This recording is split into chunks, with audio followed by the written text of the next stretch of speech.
Okay, this is White Rain, something I wrote driving through Kentucky thinking about Billboard Jackson. I was trying to get out of Kentucky when I made a mistake. Didn't calculate my cash or how much it would take to make the dash. Out of money, out of luck, harassed by passing bourbon trucks. I wish I was in the urban, but I'm stuck in East Kentucky on a rainy day.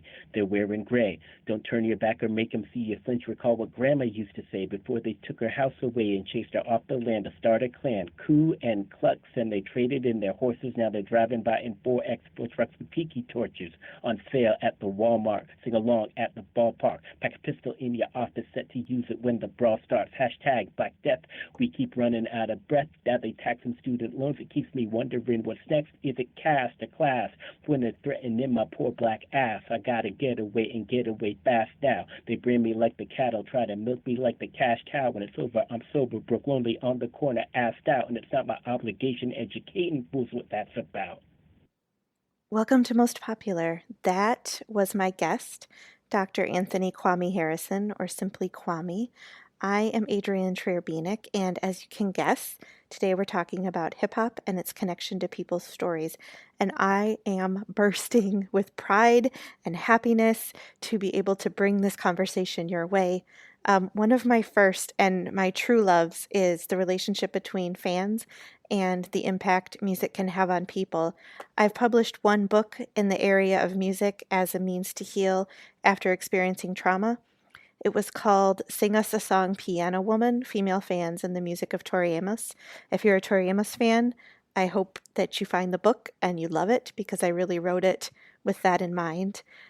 This topic is one of my lifelong curiosities, which is why I was really thrilled to be able to get to talk with professor and hip hop artist Kwame Harrison. Kwame is an interdisciplinary scholar. He holds a PhD in cultural anthropology and teaching in a department of sociology and a program in Africana studies. Much of Kwame's research focuses on popular music studies, specifically hip hop, but he also does work on an area called Black leisure activity and an area called the radicalized production of social space. Two of his books are Ethnography, Understanding Qualitative Research, which was published by Oxford University Press in 2018, and Hip Hop Underground, The Integrity and Ethics of Racial Identification, which was published by Temple University Press in 2009. Currently, he is the Gloria D. Smith Professor of Africana Studies and Edward S. Diggs Professor in Humanities at Virginia Tech, which is also one of my alma maters. Kwame makes me very proud, extra proud, shall we say, to be a Hokie. Kwame is also president of the General Anthropology Division of the American Anthropological Association and on the advisory board of the Race and Marketplace RIM network. And on top of all of his achievements, and as you can hear, there are tons of them. He is just the most fun to email and talk with. Our conversation started by talking about underground hip hop and ended with an overview of the life of a man called James Billboard, in quotes, Jackson. And if you don't know who Billboard Jackson is, do yourself a favor and read up. Links to Kwame's books, underground hip hop tracks, info on James Jackson, all of this can be found on this episode's page of the website, which is mostpopularpod.com. You can also sign up for my email list on the website. And as always, if you or someone you know has an area of pop culture expertise, please tell them to get in touch. You can get in touch with me through the website. And thank you for letting me bring you your weekly pop of culture. And now, my conversation with Dr. Kwame Harrison. Hi, Kwame. Welcome to Most Popular. Hey, Adrian, how are you? I am great. I am so excited to talk to you. Um, so, when I cover your bio, I'm going to talk a little bit about your scholarship and your research, but I wanted to start by talking about your journey. So, your musical journey, what got you into it, performers you admired in the beginning, or maybe you still admire now. How did you get started? Well, I grew up in a strange musical household where my mom and I sort of discovered popular music in the late 70s and early 80s around television shows like Solid Gold and things like Mm-hmm. that. And my dad is one of those folks who's Yes. really into classical music, and he didn't want anything to do with popular music. So I had this kind of coming of age where I don't have the same musical background as a lot of people, but then in the early 1980s when I got introduced to hip hop, it just kind of spoke to me in a way. And I really kind of made a conscious decision because I was going to a predominantly white high school, and this was kind of this new black music. And I was like, I like this music, and I'm going to make this my music. And from that point on, I was just kind of dedicated and committed to buying every single hip hop album you could find. And back Mm-hmm. in like 84, 85, 86, you Mm. could actually do that. Mm-hmm. And by the time I kind of got to college in the golden age of hip hop, I just I had such a big library and such a big knowledge that it gradually became a bigger and bigger part of my life, and then pretty soon a part of my scholarship.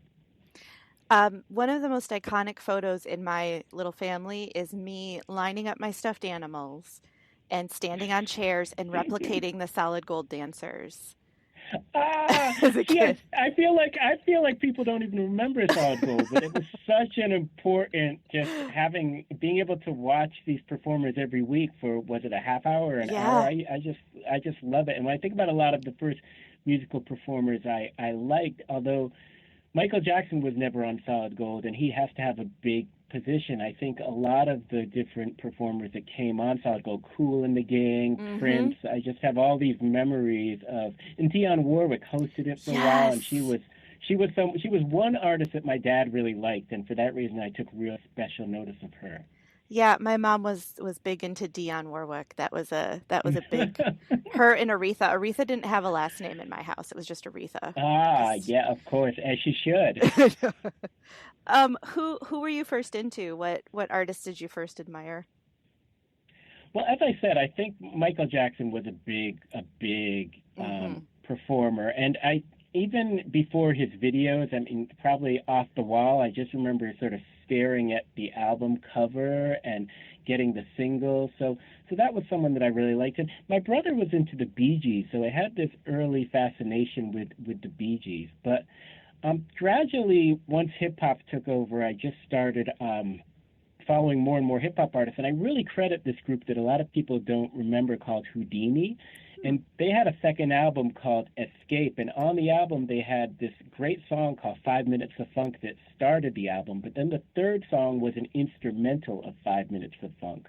So once I learned, oh, this is the instrumental, and you could like say these lines right at the point where the music changed. I started that really started me rapping that album and that third song. Really? That's Yeah, interesting. yeah, yeah. So it was an instrumental that they included in the album On of, the yeah, go ahead. on the album of this really classic song called 5 Minutes of Funk. And again, I mean, Houdini's sort of the age before hip hop got really popular, so a lot of people who sort of know hip hop history might not know that much about them right now. But in the mid 1980s, I'd say 84, 85, 86, the time I was deciding that hip hop was my music, it was all about Houdini. So being able to recite that song and do it to the music, pretty soon it got to the point where I was writing raps in high school. And I remember, I think my senior year or junior year, I wrote like raps in about, I don't know, three-quarters of the yearbooks I signed. I always had a little rap that I wrote Really? in them. And then some, yeah, it was funny because there was a couple of girls that I really liked in high school, and they were like, Hmm. "Oh, would you write something in my yearbook?" And I changed it up for them, and I was like, "Okay, hey, wonderful, be hanging out." And I just wrote the traditional stuff, and then they kind of looked at me like, "Oh, I was expecting you to write a rap."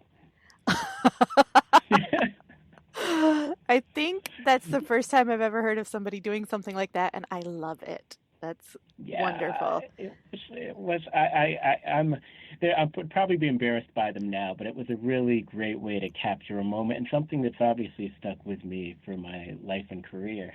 Yes, everyone's got to start somewhere, and you started in the yearbooks. That's great. How did this lead to your scholarship? Ah, that's a great question.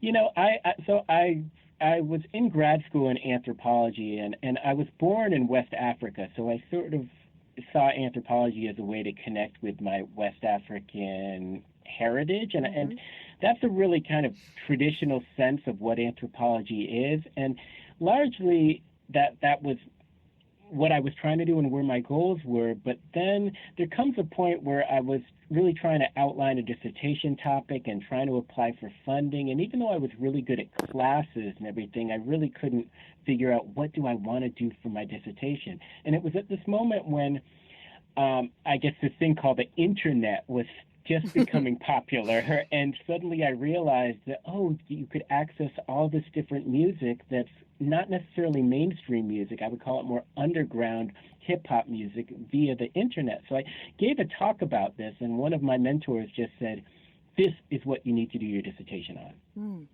And I took her advice, and I started crafting a proposal, and the more I got into it and started to, or was trying to make sense out of some of the things I was seeing, particularly surrounding race and ethnicity and this kind of independent hip-hop movement, that's when things started to connect for me, and I really saw this as a viable dissertation topic.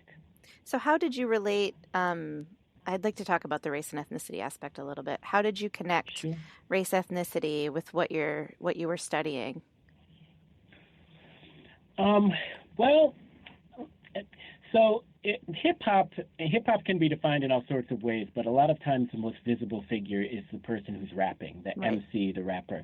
And at that time, and I would say still today, most of the MCs and rappers that you see are Black or African American. Yet hip-hop, I was seeing this independent hip-hop movement very much like a folk movement, and by folk movement I mean everyday people were kind of making the music and putting it out there. And that was something for a lot of the early years of hip-hop, the late 80s and early 90s, people were really seen as needing to have a record label, and this idea of local hip-hop artists really didn't exist. But as artists started to become more localized, and a lot of this had to do with the domestication of recording technology, so people could make things in their bedroom and put out CDs. And I know garage bands had existed for a long time, but this was really something you didn't see much in hip-hop. But as that started to happen, you started to find more hip-hop artists who resembled the local demographics of the community of listeners, and that had always been diverse, at least since the mid-'80s. So the Bay Area, where the particular place that I did my research, you had a lot of Asian American hip-hop artists, you had a lot of white hip-hop artists, you had a lot of Black hip-hop artists, you had a lot of Latino hip-hop artists, but instead of it just being one sort of category that I would say record labels were saying this is what a hip-hop artist should look like, you had just everyday people who were fans. That I really call it this kind of line between fan and artist, and that line started to blur, and it hadn't blurred in hip-hop until about the mid-1990s, and that's when this thing called underground hip-hop, or at least what I call underground hip-hop, starts to emerge. We can back up for a second with what you were saying about labels. Sure. In my own research, I found that there's two types of artists, maybe not just limited to two, but I see that people who understand what a label wants are perfectly happy to put that out in the world and are perfectly happy and content to fall into that lane. And then there are other groups that say, yes, but we're doing this and we don't fit into that, but it doesn't make us any less impactful or important or worthy of the attention. Yeah. Well, I think that's one of the things that attracted me about underground hip hop initially, and I really kind of see it as I see it as a counterculture in a lot of ways, because it arose in opposition to the mainstreaming of hip hop. And even though in terms of the people who were doing it, I think there's a class component and there's certainly a gendered component to it. So it's a lot of guys, and it tends to be people who are middle class, closer to middle class, because people who can afford, who have easier access to some of the technologies. It still was this thing that was saying, mainstream hip hop is going this way, and we Mm-hmm. are trying to keep something pure about it. And whether that purity had to do with taking it back to kind of the origins of how people imagined it was conceived in 1970s New York, or whether it was just, we are everyday people. We don't have hundreds of thousands of dollars of corporate backing behind us. This is stuff I make in my bedroom and I put it out. There was some integrity to that. And as fans, or at least some fans, and I would say particularly fans who kind of look outside of their backyard for music, that was seen as being genuine in an important kind of way. So, do you think that they were people who are creating this? Who do you think they're creating for? Themselves, fans, everybody, anyone who listened? Would they do it even if no one was listening? Yeah, that's a great question. A lot of when I was getting into it, a lot of the people who were doing it were young, and by young I mean maybe 15 to 25 at the oldest. And and particularly when you're 15 or 16, and there's this idea suddenly, like, I can have a record and it can be right there in the music store next to my idol. I can put Mm-hmm. out a cassette tape. I think there's such a purity to what you're trying to do that it's really a just art for art's sake, and this is what my voice is. Sure, you want people to like what you do, but there's a real pressure not to sell out, and there's a real pressure to define yourself as different and to do things unique. So I think early on, I don't think a lot of these kids, I think they would want, obviously whenever you put something out, you hope it's well received, but there was a real dogged um, putting your foot down and saying, I'm not going to compromise my voice and what I want to say to impress anybody. Now, as Mm-hmm. you get older, and I think there's a point, and I'm not sure when that is, but let's say that you've been making music for 10 years now. Let's say you're approaching your late 20s, and you start to say, hey, I don't have any money in my pocket.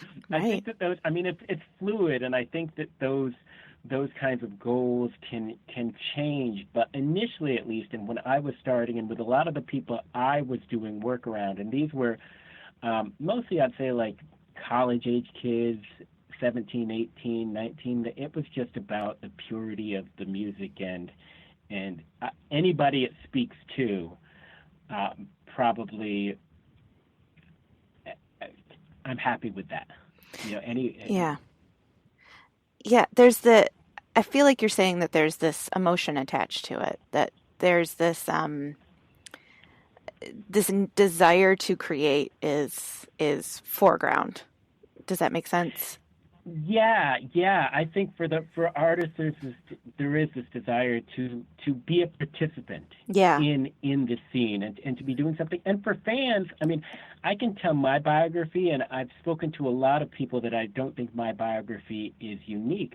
Some of the artists that I admired the most suddenly just disappeared and were dropped by record labels, and then you kind of felt like, as a longtime hip hop fan, I felt like I was into hip hop at a time when not that many people were into it, and then suddenly you see everybody's singing it. So you're kind of looking for what's that new cutting edge thing, that new sort of Mm-hmm. hidden thing. And underground hip hop provided that for a lot of fans a lot of fans who want to define themselves or mark themselves as distinct by their musical consumption choices. Yeah.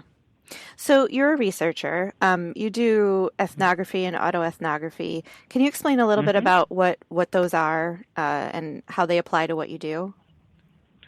Sure. Ethnography is basically the practice of going into a research community and or going into a community and Yeah. living within that community as a way to research it. Mm-hmm. Where some people think about qualitative research as involving interviews, and certainly ethnographers can do interviews, and most do. To some degree, there's almost an internal critique of interviews, saying that an interview is an artificial situation where people are more prone to say what they think are the cultural ideals. If you really want to see how people live, be around them 24 hours a day, be around them all the time, and see how they do things. So it's that research practice. And I mean, the real method, I guess, is sometimes called participant observation, where you're both participating and observing. And that has long history in anthropology and in some branches of sociology. And a lot of times it had to do with studying these different groups, groups of others, with anthropology particularly going to these exotic and different cultures.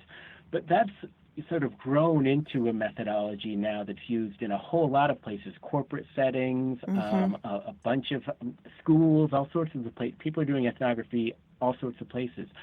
Autoethnography really follows from a moment when ethnography was becoming more self-conscious, and people started to realize it's a critique of objectivity. People realized to understand if I'm reading something you're saying, I want to know who you are, and I want to know something about what were the experiences that led you to know what you know. I'm not just going to take this voice from above saying this is the way this culture is. I want to learn how you knew this. So more and more, I'd say, starting in the 1970s, and really led by a lot of feminist ethnographers and feminist traditions in qualitative research, I think that more and more having the autobiographical components in ethnography became really expected. I mean, people wanted to know this.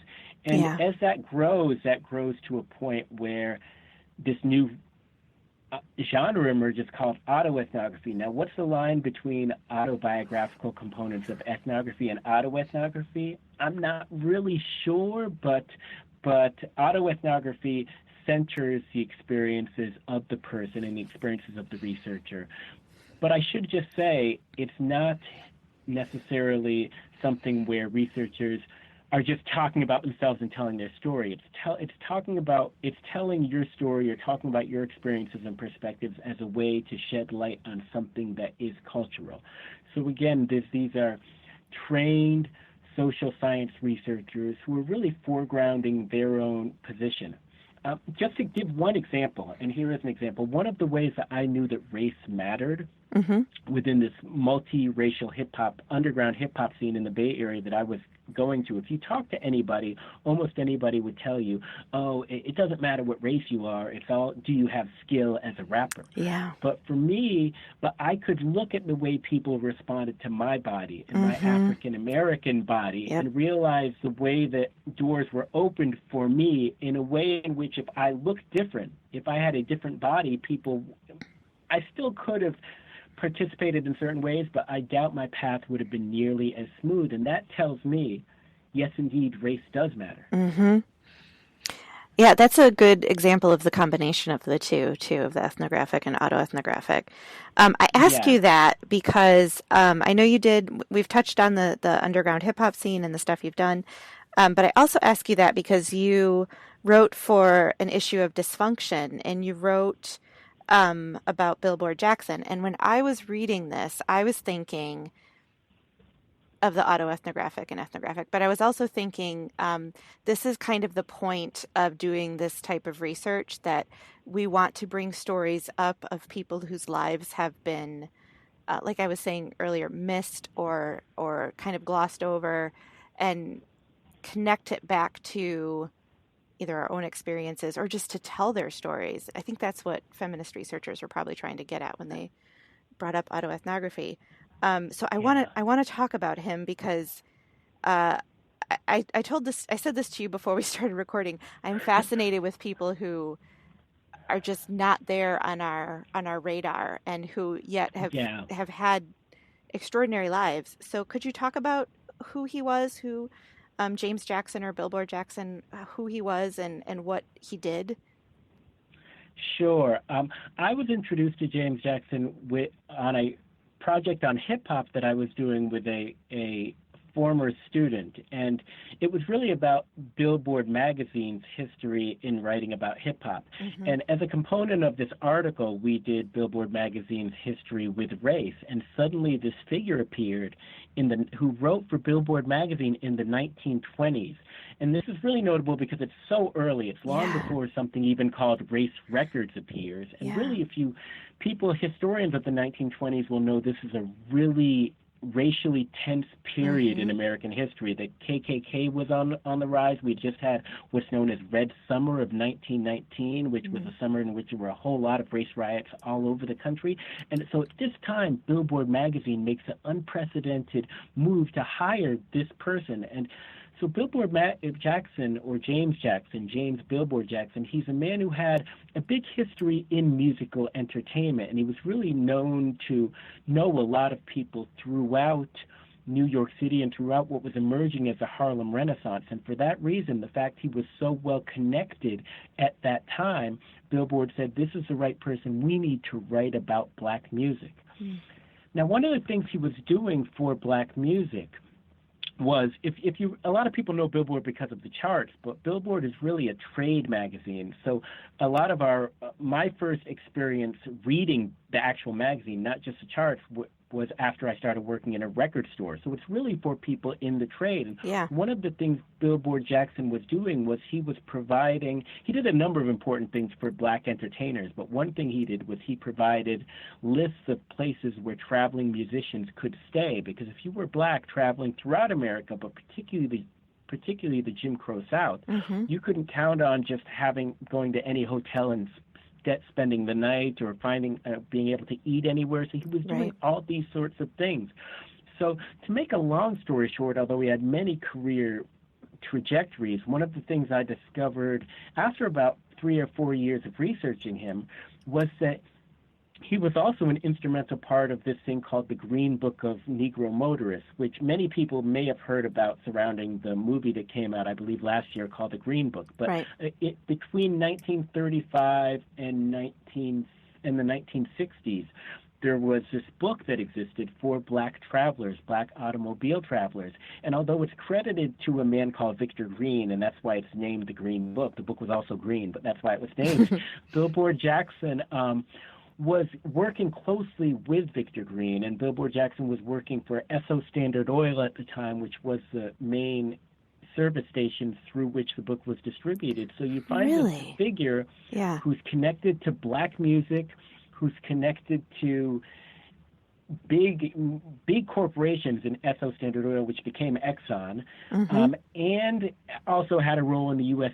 government, which is a whole other story, but was also a part of this book to help black travelers. And that's a lot of what I was writing about in this dysfunction piece, was how the same issues he was dealing with at that time connect to some of the, genuine concerns that people have about traveling in contemporary America, particularly with the rise of the alt-right and with a place where it seems like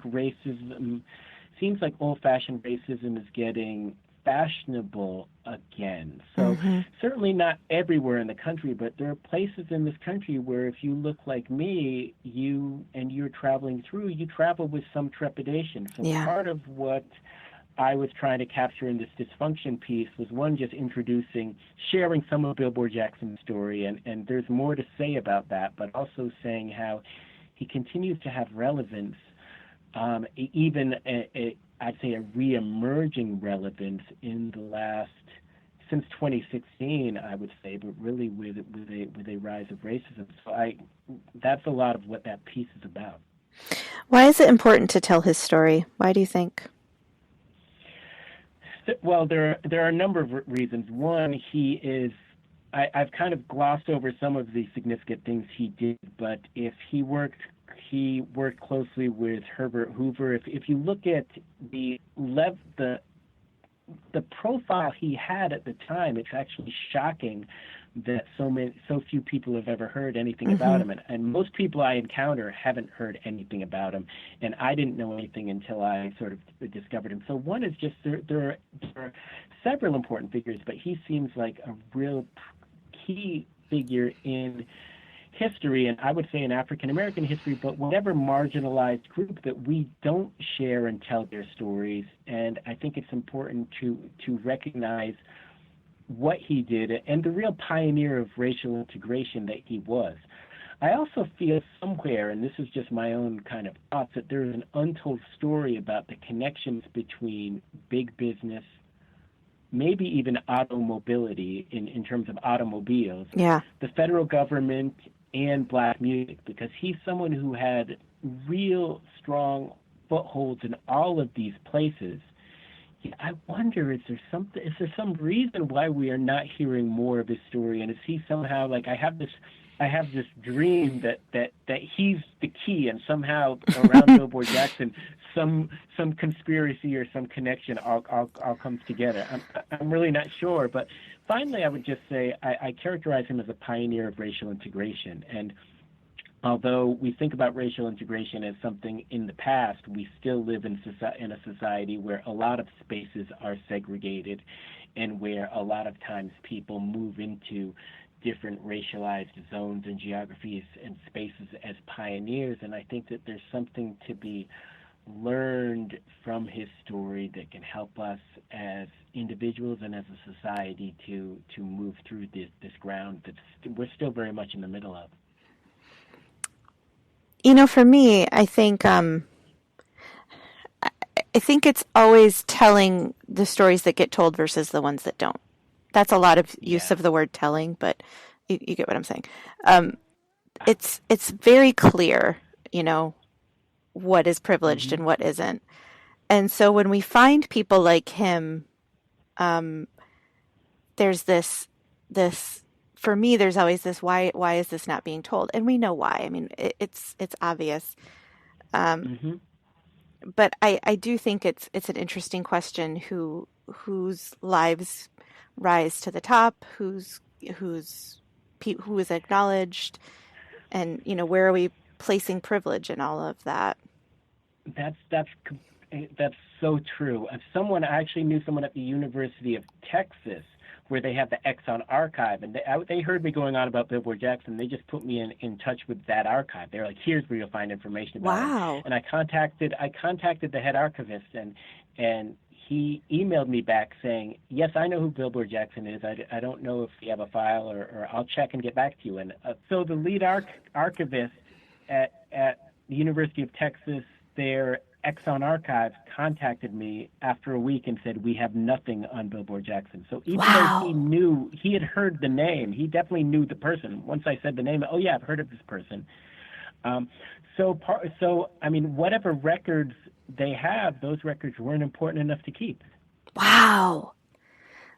Yeah, that's part of the issue too, is what is Yeah. important, what isn't. Um, well, let me just say this has been so fascinating for me. I think we could talk for hours if Right. Right. I wanted to do an epic 5 episode arc. I think we'd have plenty of material. But Yeah. I wanna end with asking you the question that I'm asking everybody. Um, who or what deserves to be voted most popular for you? Most popular. I think the those who tell stories, okay, and I think those who tell the stories that touch all of our lives, that have the most universal appeal, I would really say, that stories that reach people in a way that that makes sense and that people find compelling. I would say across a lot of the different ways that we can divide up who people are and who the population is. So it's odd because in this sense I wouldn't put underground hip hop artists there, and I think that a lot of the most popular musicians sometimes deserve to be the most popular musicians because Mm. they realize how to touch people's hearts and people's emotions, or people's intellect, something that's compelling in a way that, again, I think transcends a lot of the social divisions that we have. Kwame, thank you so much for talking to Oh, me and being on it's my my pleasure. podcast. My pleasure. Thank you. Thank I you. could not be prouder that I am a Hokie, and I'm a proud Hokie too. Yeah, I know. this is wonderful. Thank you This is so much. wonderful. Well, thank you. Thank you for inviting me. I love to talk about all this stuff, as you can tell. Once again, I would like to say thank you to my guest, Dr. Kwame Harrison. You can check out more on my website, mostpopularpod.com. I am also on Instagram at mostpopularthepod, Twitter at mostpopularpod, and Facebook at mostpopular. And if you liked this episode, please subscribe, rate, and review on iTunes. And I will see you next time.